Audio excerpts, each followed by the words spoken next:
Hello guys, in this video I'm going to show you where to find the frequently asked questions in the booking.com application. The first thing you need to do is enter the app. Once you are done with that and you are in the home page, you should look at the bottom of your right corner and there you will see your profile.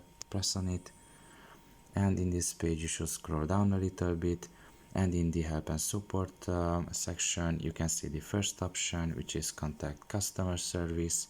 Press on it and here you can see the frequently asked questions. In this page you can see the categories, for example stays, car rentals, flights, and you can just select one of these subtopics here, for example baggage and seats.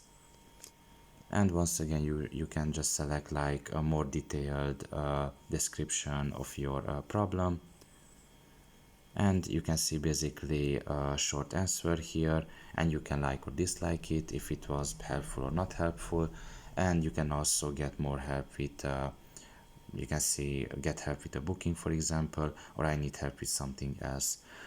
So basically this is where you find them, and from this point you will be able to find an answer or some solution to your problem afterwards, because in the frequently asked questions it is pretty detailed usually in every topic. So pretty much this is all about it. I hope this video was helpful to you. Thank you for listening and see you next time. Bye bye.